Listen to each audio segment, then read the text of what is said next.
Yes, Rem. Come on, let's go. Come on, Ruby.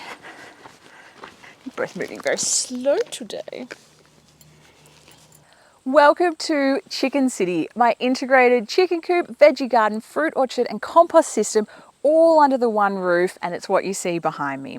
Now this compound is so lush and green despite being inhabited by 25 chickens, and I really want all chicken owners to know and all wannabe chicken owners to know that your chicken coop can be a lush food forest, both to be a productive garden for you, but also to be an enriching experience for your chickens.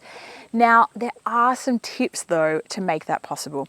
And without it, you will plant a lot of plants that will end up dying because your chickens are going to ruin them.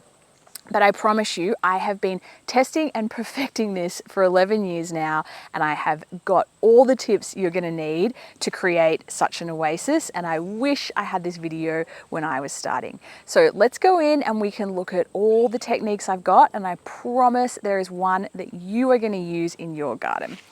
But Remy, you have to stay out here.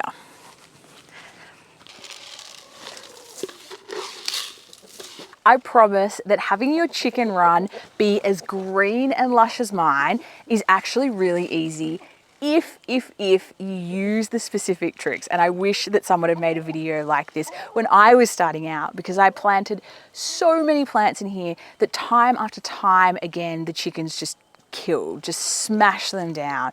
So I had to get creative about ways to keep the chickens around the plants but not let them ruin them. So I have many ideas for you. I'm going to go around and show you them all.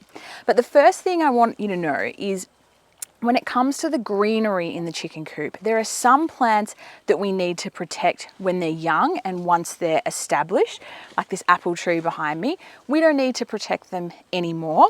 And then there are other plants that the chickens will be able to kind of smash down for their entire life, and those plants we need to protect always. So sometimes you'll see me protecting a fruit tree when it's young, but you won't see it once the fruit tree is big. So the more established your garden gets, the more freedom you have with it.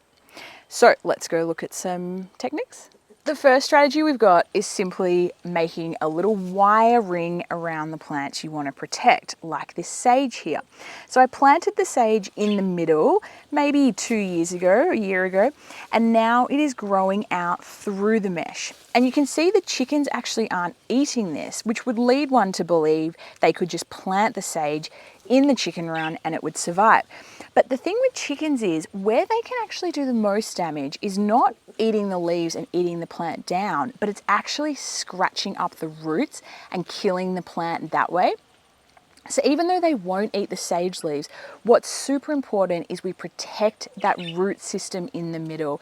And I will leave this like this with the wire forever, because the base of the plant is safe, and no matter how much grows out, that's fine. And if the chickens did decide they had a taste for the old sage, that's not a problem either, because I've still got sage growing in the cage area that is safe from them. So there'll always be enough harvest for both of us. You can see here's another type of sage, which we've grown over a cloche. Now, a cloche is another great garden option for protecting plants. They can be expensive, which is why I don't recommend them, but they are very beautiful. The problem now is I may never get this cloche off, which wasn't the plan, admittedly, but nonetheless, we've got a healthy sage that I can harvest. I mean, look at that. Have you ever seen such a big sage? And that root section of the plant is protected forevermore. So across here, we've got the same thing with mint, but as you can see, the chickens actually enjoy eating the mint, so they've trimmed off all these leaves. So that same principle works in that the main center of the plant is protected. I can harvest mint inside. It's looking a bit lackluster, but you can see like we've got a few decent mint sprigs here. We can harvest this inside, and then whatever kind of comes out that the chickens harvest, that's more forage and benefits for their diet. So kind of everyone's winning. And despite the fact that chickens can fly over these quite low wired sections, I just have never found they do. So that seems to be a pretty easy DIY option to keep those plants alive. But we got more. This is actually probably my favorite option because it's the easiest. And these wire baskets from Wardrobes turn up in hard rubbish at the tip all the time. My mum is constantly scouting them for me. So old wardrobe baskets, wire baskets, and I just put them upside down in the garden. So what this does, again, it protects that root system, and then everything that grows up through the wire, the chickens can eat, but they can't kill the plant. Now, admittedly, this kind of system is not going to lead to great harvests for me, but that's okay, because as long as the chickens are continuing to harvest that and they're happy, I'm happy too, rather than this just being a patch of bare earth in my fruit orchard. So the other strategic thing about these baskets that you can see here is they're being used to protect this, what is this? A plum. So this plum tree here, so I planted this plum in spring, so it's now end of summer, so it's only, 6 months old potentially. So that tree, once it's big and lush and grand, it's going to be completely safe from the chickens. But at this young stage, we're still at risk of them scratching up the roots and actually killing that tree. So by putting the baskets next to the roots, the chickens can get around the roots, they can do their weeding, they can do their pooing and fertilizing, but they can't get a really good scratch that they love to dig a great big dirty hole where those roots are. So plants are protected, but the chickens can still do their best work around. So another option I've got is bricks, which I'll show you later, but you can see the two baskets next to each other are providing that protection for the roots of the tree.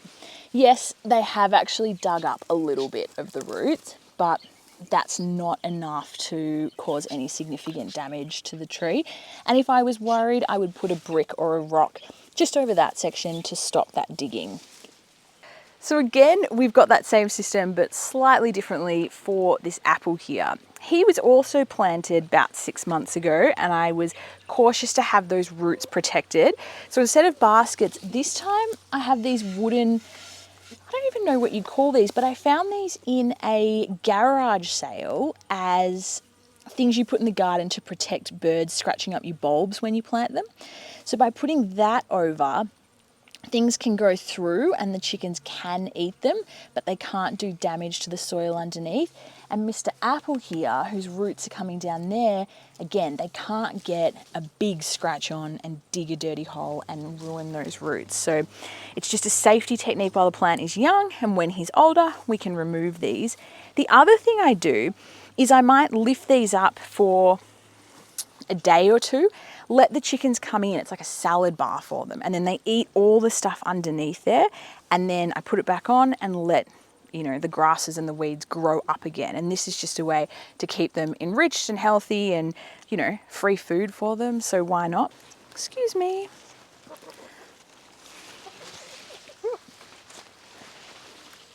Back over here, and we are onto the cloche situation again. This is a fancy, lovely garden cloche. This is a great way to do it, but like I said, these can be pricey, whereas these baskets I get from hard rubbish in the tip. So with the cloche, I've got the chives under here. Now, chickens love eating the chives, so if I didn't have that fully enclosed, I probably wouldn't get enough chives for me to harvest. But with this, what I do is I lift the cloche up, and then I've got my beautiful chives there for my dinner. I harvest what I want, so you can see the chickens already like, get me the chives. We've got the chives there, I harvest what I want, and then I just put the cloche back over it. Now, what will happen, like you can see, is the chives will poke through when I put that back on. I'm not worried about this. In fact, the chickens will come now and haircut that. So you'll see, like, tomorrow probably there will be no chives sticking out. So again, it's a way to supplement the chicken's diet, but ensure that I have enough chives for my diet too. A passion fruit vine or other evergreen vine are one of my favorite ways to add intense greenery and lushness to your chicken coop. And being passion fruit, it's also going to produce a huge amount of fruit for me. So it's wins. It'll produce shade for the chickens behind it in the other room. And because I've already got these walls built into the chicken coop, I've already got a whole trellis made. So it just, tick, tick, tick. But how did I get this guy established when he was young? Because the chickens actually do really like eating the passion fruit leaves, as we can see down here. So these low hanging bits, they will give a snip to and give a haircut. So if I had have just planted him and left him to his own devices with the chickens, we absolutely never would have got this lushness. So you've got to think like this, is when the plant is small and it's in reach of the chickens, how do we protect it? Once it's up off the ground, out of their little beak height, then we've got, we're kind of in the safe zone. So what I did when he was young, come down here, is I planted him here, and then I put this garden, I think it's called an obelisk. I don't know, this thing that you train plants up, just a metal structure. I put that over it, planted him in the middle, and then I wrapped horticultural fleece around.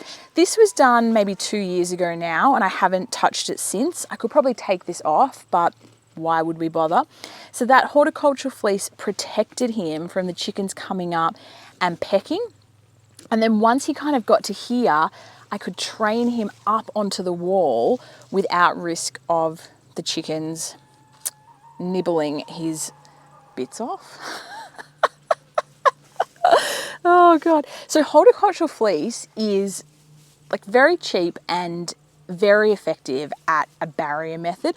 I will say this for horticultural fleece, the stuff you get at most nurseries is really thin and shit quality. And if you wrap it up, probably like 2 months later, you're going to have little bits of horticultural fleece all through your garden. Get the heaviest, thickest, densest horticultural fleece there is. I buy it online and it's super thick and it just doesn't break off into the garden. So you can see 2 years later, he's still offering brilliant protection, and now we have this amazing passion fruit canopy. Okay, to the bricks. This is actually my favorite garden hack to get a lush green chicken coop, is simply bricks or rocks. I have lots of old bricks lying around, but rocks work just as well. And we put them over the base of the plant to protect it from the chickens digging up the roots. Now the trick is you want to put the bricks or the rocks close enough together that there'll be no great big dirty holes dug, but far enough apart that they can still do their best work in the gaps. So we want them to be able to peck out any of those weeds. We want them to be able to poo there and fertilize. We don't want to create a complete fortress around the root system of this plant, but we also don't want to give them too much leeway. So when it comes to chickens in your garden, you've just got to keep thinking, how can we harness the good parts of chickens and not let them get to the destructive parts? And this brick placement, strategically done, means that we get all the benefits of their work without the bad side or the downside. Because this is a citrus, I actually will never take the bricks away from the base because citrus are quite shallow rooted. So forevermore, for the life of this guy, I would be worried that the chickens could do damage without the bricks. Whereas some of the other trees in the fruit room that you saw earlier, like the apple tree, the plum tree, I have taken the bricks away and I'm a bit less precious because the roots of those trees are so deep and big and established that the chickens aren't going to be able to cause any damage to those.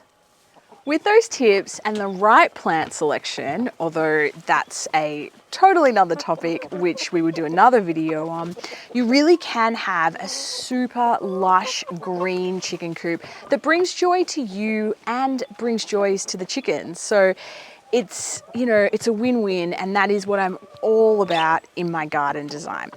The final comment I will make though is that any garden, if you've got too many chickens in it, if the population is just too high relative to the size, you're going to have difficulty keeping those plants alive. So there's a bit of a critical mass.